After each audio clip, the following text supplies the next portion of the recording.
This is a football signed by 25 Heisman Trophy winners. Shoot. It's a very unique thing, and we just thought you might like it. There's a certificate proving it's authentic. Wow. In case you don't trust me. So, thank you very much. Wow. Thank you, guys. Hello, everyone. I'm Aaron Larson with WaterRock Financial. Today, I want to share with you a message about leadership, specifically the legacy of leadership. It's a story about a man using a football to honor God and to do good. A football probably similar to this one, maybe with a few less signatures, obviously. But Danny Wuerffel did win the Heisman Trophy back in 1996. That same year, he led the Florida Gators to a national championship. And a few years before that, he led his high school football team to a state championship in Florida. For all of his success on the football field, it's his significance in the field of life that inspires me the most. For every sports fan, you're going to hear a story that's going to make you laugh. And for every kid, I hope you hear a story that you can learn from. Forgive the quality of the video, but I hope that Danny's story really resonates with you. It's also a story about an organization called Desire Street Ministries. It's a ministry that Danny has been a part of for many years. It's inspired him, and I hope his story inspires you. Enjoy. Well, first, thank you, Aaron and Mary Beth, for thinking about this and inviting people. You invited people you knew. We even got Bruce and others we didn't even know. He's inviting people he doesn't even know to come meet us, and so we're so happy that you could be here. And I mean, leveraging what we have to help others is such a powerful opportunity that we all have, and I know many of you in this room do that so very well. So really anybody, I know several of you could get up and tell your stories of the ways that you've invested your life. Just learning about Bruce's 10 years in public service, and I mean, that would eat me up in a heartbeat, how that works, but it's what he's done in Henry County. And so thank you, Aaron, Mary Beth. Also was really excited when I found out it was a really unique thing. Like typically you can't do this, but we got two of the smartest women in Atlanta here who also happen to be two of the most beautiful women in Atlanta, who also happen to be my two favorite women in the world, and that is my wife Jessica and Macy. Macy just, can I tell them what you just did? I don't care. She just sang in a video, a recording for a professional musician, and she's one of the background singers, and she just did that on the way over here. And so that's super exciting. And also, we really thought about this strategically, and we did this tonight because it's a very special night, because it is Mr. Vigil's 75th birthday, so happy birthday. This is like a great big party, but the Vigil family, we joke like they're my second family, and they're great Gators and have been incredible friends to me in Desire Street. I mean, Alan he's one of those guys that, you know, whenever he's out, if you're ever in a pinch, you let me know. If you ever, whatever you need, you let me know. And like, he's always there, and he keeps coming to everything we do. Like every time we invite, they're always so supportive. So we just really appreciate you guys. We also, James is here. Many of you know James. His story is similar. He was another person who had so many opportunities, so much potential. He had a long career at Home Depot. He was leading teams over there, and he left Home Depot to work at Desire Street. And he's our chief operating officer and leads up all of our development and advancement. And so he's just fantastic. We got one of our board members, Chris Dardaman, here, who again is just like a who's who of helping others. And so it's good to see old friends and new friends. You know, just for a couple minutes, I was going to share a few thoughts. He asked me to tell a little bit of my story and the Desire Street story, and a thought or two kind of on the theme of leadership. And again, when he mentioned that, I was like, you know, Chris, you should get up here. Or Shawanda, a friend of ours, she runs like the entire state of Georgia's administration for the Department of Juvenile Justice, and like I don't know how many thousands of vehicles and facilities that is, but that like blows my mind what a leadership role that is. So I'd actually rather listen to you. I know my wife would probably rather listen to someone else than to hear me talk. But you know, I go back. You know, one of the great leaders in some ways that I got to be around was Steve Spurrier at Florida. And he was a great leader in so many ways. We won, obviously, and had learned so many lessons.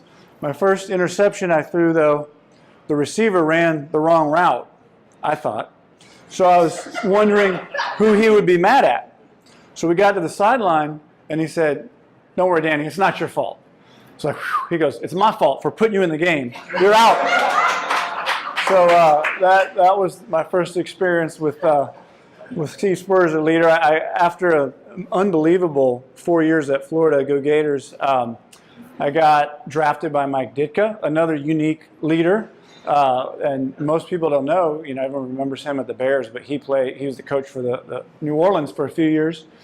And so I was there, and probably one of the most memorable moments of my NFL career, unfortunately, was kind of a tragic situation. I was looking to pass at the end of the game, and as I turned to look for my second receiver, somebody dove and hit me in the temple with the crown of their helmet.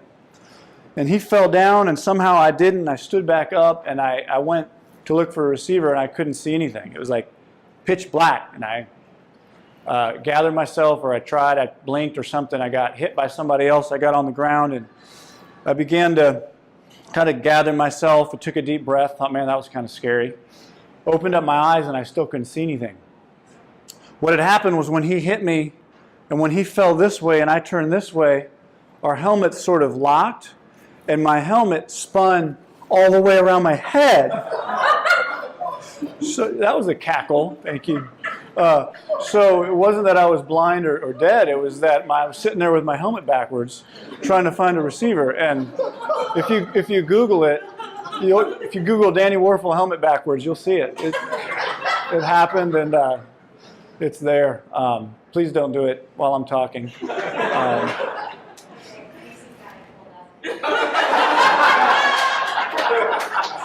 All right, thank you, honey. You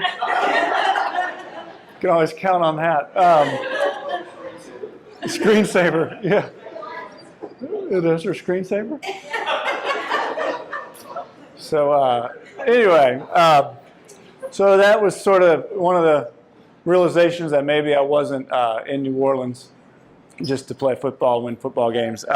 One thought on that moment, though, that I reflect on a lot is, if you think about it, for a quick moment, I was standing in the pocket, still holding the ball, looking for a receiver, and receivers were still running their routes, and the linemen were mostly blocking. So, like, if you think about it, everything was still there for that play to be successful. All these components of the hundreds of things, many of them were still possible, though there's only one thing that was off, and that was I couldn't see. The guy that had the ball, that had to make the decision and throw it, couldn't see. So there's this idea that seeing what you need to see and paying attention to the right things is very important. All right, we have a few new guests. Come on in, you guys. Yeah, no problem. And so it reminded me of one of my favorite scenes in a movie. I don't know if you remember in the 90s, Patch Adams. And there's a scene in there where this old gray-haired man runs up to Patch Adams and puts 4 fingers right in front of his face and says, "How many fingers do you see?" And he said, 4. And the guy said, "You're crazy. All of you guys are crazy." And he ran away. And so, Robin Williams was playing this character, and he's like, "Man, this guy is kind of crazy." Well, he saw him do it again in another scene, and he asked somebody, "What's up with this guy? He can't even count to 4. Can he not see?" And the guy said, "Well, that guy is Dr. Arthur Mendelsohn. He's one of the smartest minds of our time." And so something clicked in Patch's mind. I think it would have been easy to say, well, he's still just crazy because 4 is 4, right? We all know that. But something clicked. I think it was probably something like this, where he thought to himself, maybe there's more to see here than what I see. Like, maybe I don't see everything that needs to be seen. Maybe I'm missing something, even though it seems so obvious. And I think when I think of leadership, one of the things that I see less and less of is, as we get older and as we get more set in our ways and as we have more experiences, we usually get more and more certain about what we believe, more and more certain about what we see, more and more certain about what's going on, and less sort of curious, less open to maybe see something different or a little bit nuanced. leaving very little room perhaps for God to even break in and do something new in our lives. And the other thing I've noticed is, the more successful someone is, usually the harder it is for the same thing. So, just by the nature of who we are in this room, we're older, we're successful, that so often we have statistically, we're like got the worst chance to have a beginner's mind unless we're really, really trying. Well, he went and asked the doctor, what is the answer? And the doctor told him, well, you're looking at the wrong thing. You got to look past the fingers. So if it was here, don't focus on the fingers, focus on the face behind the fingers, and you get what we call double vision when you focus beyond something. And so the camera switched and you could see 8 fingers. And the doctor had this amazing little talk about everyone sees what's obvious. But if you want to see what's most important, if you want to see the real answers in life, you have to learn to see beyond what is obvious. And for me, that is part of leadership. That's part of life. Is what's going on now. There's multiple layers, but what's the most significant long-term thing that's really happening here?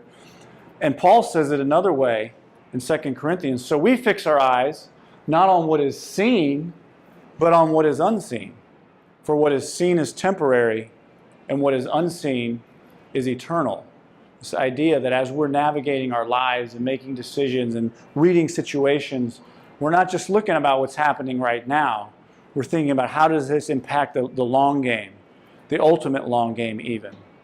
And the other night, Macy asked a brilliant question. We were getting ready to go to bed on Thursday night. You remember what your question was? It was Thursday or Friday night? I think it was Thursday or Friday night. And Macy says, Dad, why do we call it Good Friday? I'm like, man, that is a brilliant question, honestly. I know how many times once you get used to something, you don't think about it. We may have wrestled with that, but ultimately that is the question.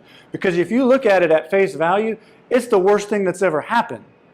But if you look at it, the long view, the eternal view, you see that it really was a beautiful, good thing. But you have to be looking at the long view to get it. And so that, I think, is just, when I think of life and leadership and how we're navigating, I think that's such a key thing, is where are we what are we seeing, what are we paying attention to, and are we seeing the story under the story under the story that's the real story, and are we thinking about that as it relates to the end game, the long game? Just a couple quick thoughts, not just to let Macy off the hook. She's got 2 older brothers who are just crazy. And they're 15 and 12 now, and they've kind of outgrown Legos. But when they were little, Legos were their favorite thing to play with. And so over time, they had accumulated, thousands and thousands of Legos. We had a whole room that was a Lego room. And for anybody here that, I don't know if anybody here has small kids, but Legos on a hard surface, stepping on, it's like a little razor blade. Anyway, just a warning. Could happen. But you'd think with 2 boys playing with thousands of Legos, there'd be plenty of toys to share and get along. But what happens every time is eventually they start fighting over one Lego. And it starts out, oh, that one's mine. Oh, no, it's mine. No, it's mine. And they scream and they fight. And, we used to laugh when they were younger. Because it's kind of funny. But, as they got older, it's not as funny. And the thing about it, when they're 20 or 40-ish or 50-ish or 75-ish, and we may not run around screaming, mine, over Legos. But usually the way that we live our lives, the default, unless we're really challenging ourselves, is where our money, our talents, our time usually orbit kind of around ourselves or our immediate family. And I think, just one of the core breakthroughs in all of life is when we recognize that our life's really not about us. And the people that I know in this room model that so very well. But it's just the way that we use our talents, the way that we spend our time, the way that we use our money. It's not about us, which also happens to be, I think, as a leader, it's so easy to make leadership about us when ultimately it's about leading and taking care of the people that are following and that we get the opportunity to serve. So that was another thought. The part of the way that this idea of life has played out in my life is through Desire Street. Desire Street started in New Orleans in 1990. Not long, but several years before I got there. It was a guy from Macon, Georgia, moved to New Orleans, picked the worst neighborhood he could find, wanted to move in with all this vision to work with youth there, to raise them up to be leaders, to change their own neighborhood. And it sounded amazing. I was drafted by the Saints and started volunteering, was blown away by this organization, started volunteering. My wife, I moved to New Orleans and began working there as well. And in fact, when we met, she was living on $600 a month working for the Domestic Peace Corps. And her dream car wasn't a Ford, sorry, Alan, it was a Dodge Neon. Serves you right. So anyway, I got her a ring and a Neon, and I won't tell you which one was worth more. And she got proposed to in the warehouse in Desire Street inside of a Dodge Neon. Is how we got engaged. And so our pictures afterwards were a bunch of kids from the neighborhood smiling. And so I got involved, and I was just so blown away by this, and then the vision to see that grow. And I was so mesmerized by our leader and just his vision and his tenacity. And just over time, I just started seeing the wear and tear of this type of work, living in an under-resourced neighborhood, trying to be the kind of the parent for all the kids, the crisis manager, the social worker, the pastor. We started a school, so then now you're an educator, and not to mention you're a fundraiser, and you never have enough money, and then all of a sudden you're supposed to also run a small business and do your accounting correctly and have a board. Like, I just watched the toll this took, and then when Katrina hit, the ultimate implosion of a leader. And so that was when I became the executive director, and the board was like, take care of everyone in New Orleans, rebuild in New Orleans, but think about growing Desire Street and starting it in all other neighborhoods. Well, kind of coming out of that, the first thing we realized was we don't necessarily need to start something, because if you look around and listen and pay attention, there are heroes in almost every neighborhood. Men and women who are trying to overcome tremendous odds, that have entrenched themselves. They may be working through a church or through a nonprofit or just out of their house, and they're working with kids, and they see what could be in their neighborhood, and then they see what's happening, and they're looking for that long-term view, but they keep getting hit with the struggles of each day. And so we switched our model. So what we do at Desire Street, we don't start and run anything anymore. We have a team of people that have done it, have run ministry, and other people that are successful in different walks of life. And we've become a team that comes alongside a leader for about 5 years and help them develop their ability to lead, their ability to raise money, their boards, a lot of pastoral care. We do retreats.